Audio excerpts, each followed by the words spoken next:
When we feel safe amongst our own, the natural reaction is trust and cooperation. When we do not feel safe amongst our own, the natural reaction is cynicism, paranoia, and self-interest. So the question is, how do you create a circle of safety? As it turns out, the human body is built the exact same way as any organization. If we want to direct the behavior of people inside our organization, what do? We develop all sorts of incentive systems. We give them a target, we give them a goal, we offer some sort of bonus, and what do people do? They work towards the goals that we set. We direct their behavior. It works perfectly effectively. It works the same way with children. We give them gold stars, and we get them to do the things that we want. It works perfectly fine. Inside the human body are certain incentives that work exactly the same way. And if you've ever had a feeling of pride, status, accomplishment, love, trust, friendship, loyalty, all of these feelings that I'll generically call happiness are basically produced by 4 chemicals inside our bodies. They are endorphins, dopamine, serotonin, and oxytocin. EDSO.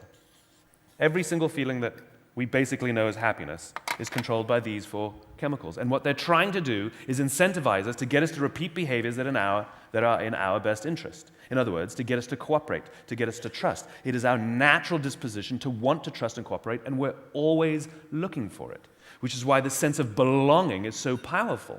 We're always seeking out people who are like us. We want to be next to people who are like us. The first chemical, endorphins. We've all heard of an endorphin rush, a runner's high. Endorphins have one purpose and one purpose only: to mask physical pain. That's it. In our modern day and age, with supermarkets and cars, we don't really use endorphins for survival much anymore. But there are other ways you can get endorphins. Laughing, for example. When we laugh, it's actually an endorphin rush. You're actually convulsing your internal organs. And so endorphins are released to mask that pain. We've all had the experience where we laugh so hard we say, stop, stop, it hurts. It's because the endorphins have run out. Dopamine. Dopamine is the feeling you get when you find something you're looking for or you accomplish a goal you set out to accomplish.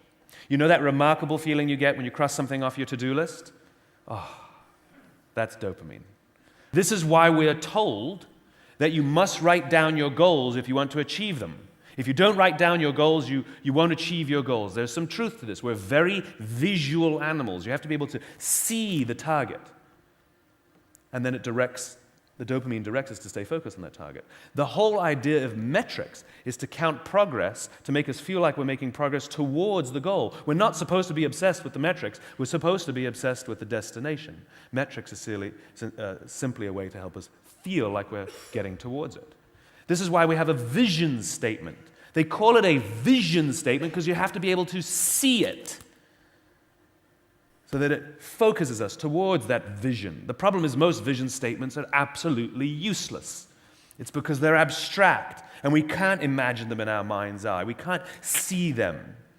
You know, so many vision statements are to be the biggest, to be the best, to be the fastest, to be the most respected. Respected by whom? Your mother?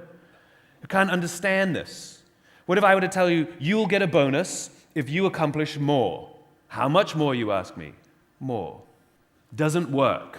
We're no good with the abstract. We need things to be specific. We need them to be visual. Most of the incentive systems that we have built inside our companies are dopamine incentive systems. They're individual incentives. We give people a target and we offer them a bonus. And we offer them, that is the primary means we drive behavior. And so what happens is people will do exactly what we want and they will work for the dopamine and they'll hit the first target and then we'll give them another bonus and we'll hit the second target and you can become addicted. You can actually become addicted to performance. You can actually become addicted to making the numbers inside a company. And the problem is, like all addiction, in time you actually waste resources, waste time, and destroy relationships. Ironically, it is not the best way to get a company to grow. And the reason is because dopamine and endorphins are selfish chemicals. You don't need anyone's help to get them. Go for a run, work your to-do list, get your goals set, you're good to go. You don't need anyone's help. You can do it by yourself. The problem is the feelings don't last. They're very short term. You lose them quickly. As soon as you achieve something, nobody here is excited about the numbers they hit 4 years ago. It's gone. On to the next. And this is the problem. This is the problem. we actually work against each other. Too much dopamine in the system, we actually become more selfish, not more selfless. And as we know from the circle of safety, as we know, our best opportunities are to work together to face the dangers outside and seize the opportunities, not to work by ourselves.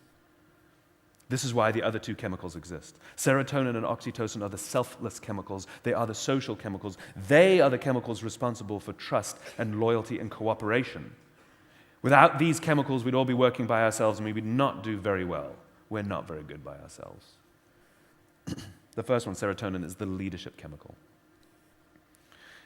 It's this feeling of pride. It's the feeling of status. It's the feeling leaders have. This is why they walk like this. Right? It's responsible for self-confidence as well. Right? If you think about there are ways to get serotonin, one of the ways to get serotonin is public recognition. This is why events are very important. Public events, company events are very, very important.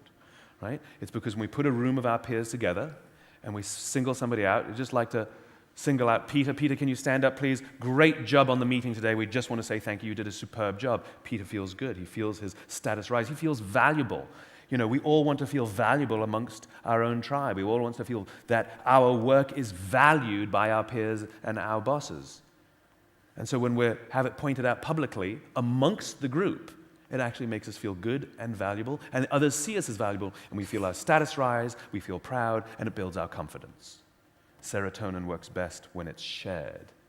What it's attempting to do is reinforce the relationship between parent and child, coach and player, boss and employee, leader and follower. It's attempting to reinforce the relationship between the person who sacrifices so that you may gain and the person who's the recipient of your sacrifice. And we like to work hard because we want to make those who sacrificed for us, we want to make them proud. We want them to feel that their sacrifice was worth it. That's why when we give an award to somebody, the first person they thank is God, their parents, their boss, their coach, whoever sacrificed so they could achieve something on this great day. It's the first person they thank. I couldn't have done it without their support, their love, their sacrifice. And if we give it to the boss or the coach and we give them an award, they stand up there and who's the first person they thank? Couldn't have done it without my team, they say. And the team sits there and goes, we love you. And it's shared. And what we do is we work hard for each other. The person who's responsible and in charge is reinforced to continue to give and see that they will achieve something great, and we continue to work hard to make them proud and prove to them that their sacrifice was worth it. We don't want to let people down. We're not accountable to numbers. We're accountable to people.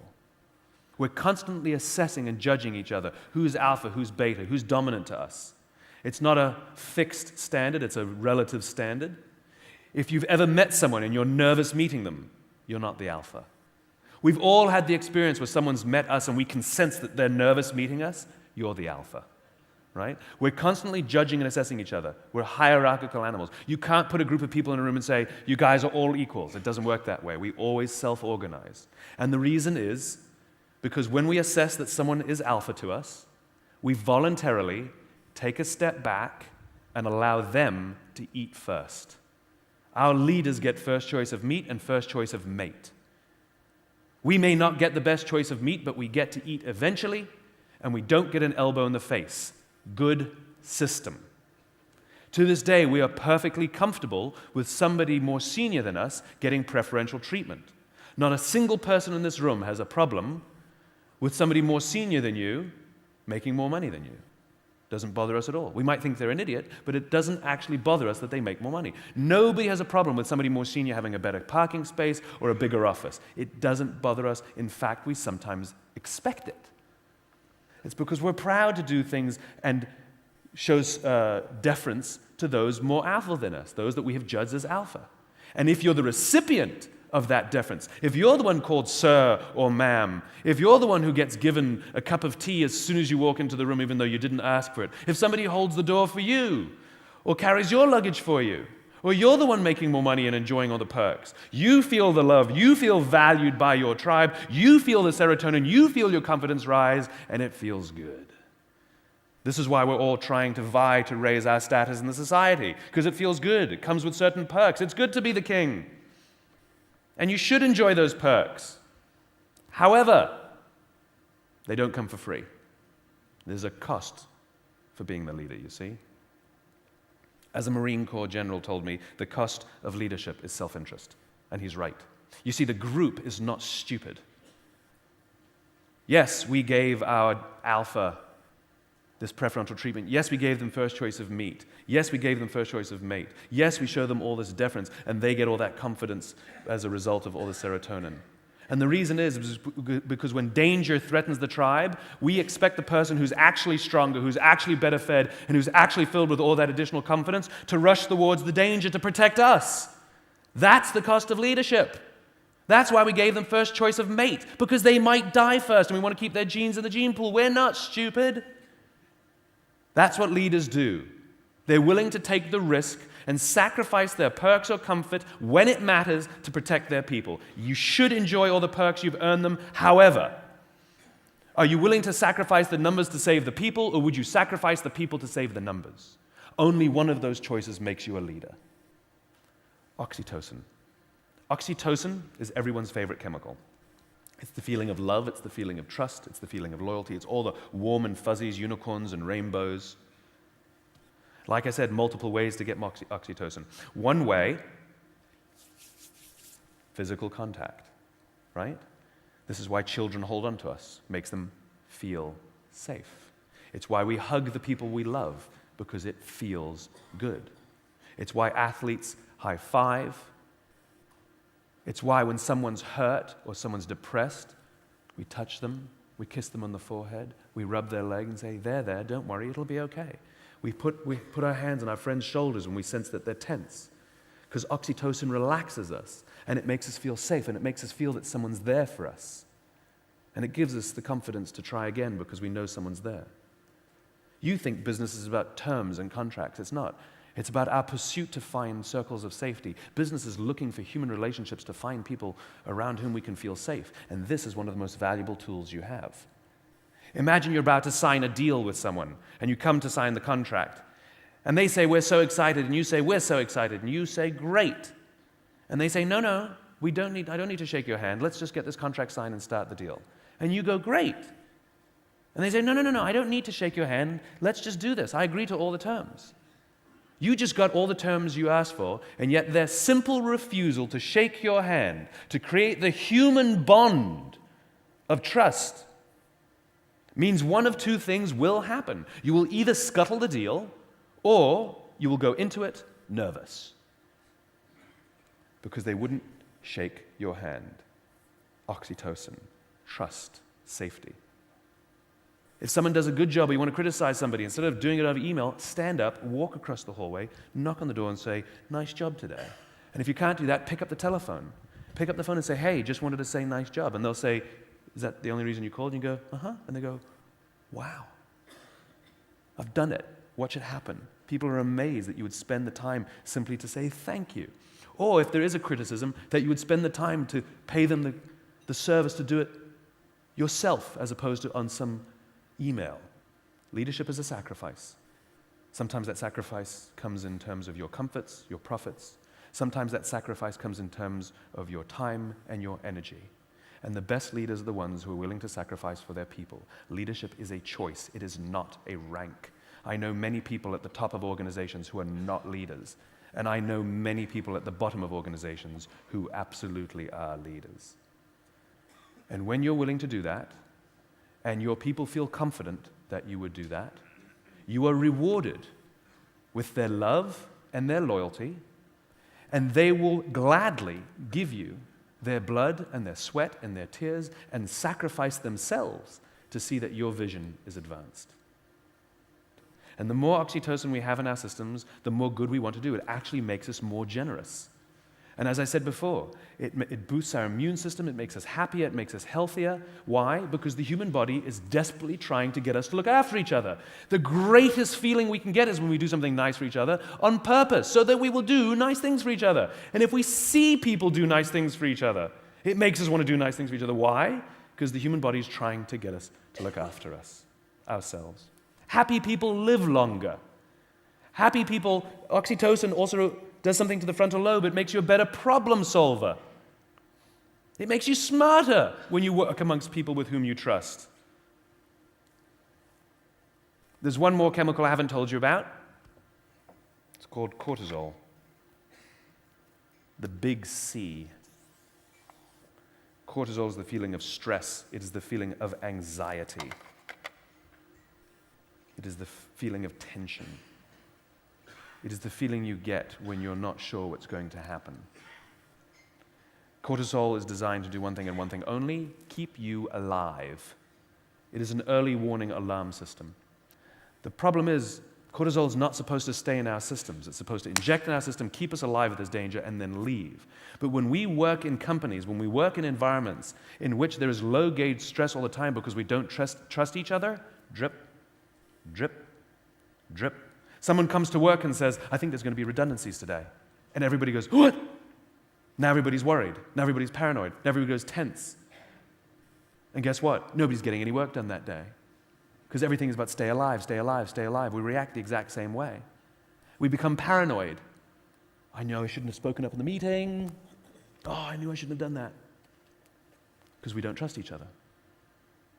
We fear that our leaders would sooner sacrifice us to save the numbers and would never sacrifice the numbers to save us. If we just know that that's the case and it happens every year, drip, drip, drip. That's why we have stress at work. It's because there's this low-grade cortisol in our bodies at all time. There's a problem with that. You see, cortisol is an oxytocin inhibitor. It doesn't want us to be empathetic when there's danger. It wants us to stay alive. Cortisol makes us unbelievably selfish, paranoid, stressed, tense. It literally inhibits the chemical that makes us happier, healthier, and empathetic. To find all that extra energy to make us paranoid and keep us alive, cortisol has to turn things off, non-essential systems. One of the systems it turns off is growth. We don't need your fingernails to grow at the time of danger. It also turns off your immune system. It's not supposed to stay in your system, but when you have low-grade cortisol in your body, what happens is it screws with your immune system. And so all of these diseases, cancer, heart disease, diabetes, are on the rise. Not because of partially hydrogenated oils or fizzy drinks. Our jobs are literally killing us. This is the effect of bad leadership. We are literally shortening the lives of the people who work for us. We are giving them cancer and diabetes and heart disease, and because they don't feel safe, we don't feel that they have our backs, and we're killing ourselves in the process. Does this work differently with gender? Are men and women wired differently? Yes, they are wired differently. Women tend to be more comfortable with this stuff because it's mushy and soft, you know? It's not that these things are mushy and soft, it's that just they're harder to measure, right? How do you measure the quality of trust? It's very hard. How do you measure if we made the numbers? Very easy. Testosterone is also an oxytocin inhibitor. This is why traditionally we like men to be policemen. I don't care what your excuse is, you're coming with me, you know? There's less empathy, right? Men have less empathy because of the testosterone. They do, biologically. It's an oxytocin inhibitor, which is why when you have, like an investment bank, a lot of men and a lot of machismo and a lot of competition, it really can be quite destructive.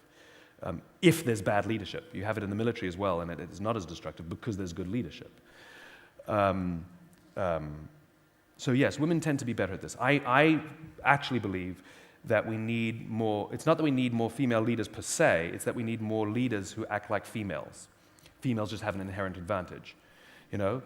Traditionally, leadership has been male leadership. Aggression, make the numbers, unapologetic, make decisions, right? And yet the balance of the chemicals, which tend to be more traditionally female qualities, things like empathy, gratitude, patience, care, are things that are very important in all genders and all leaders.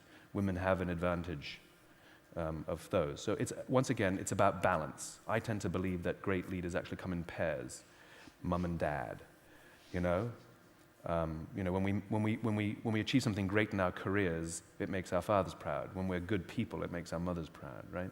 And so I tend to believe good leaders, even in companies, tend to come in pairs. You tend to have the more visionary, empathetic, people-focused. You tend to have the more operator, let's get this done, let's measure everything. And it's the tension of the two that actually make it very functional. It creates balance.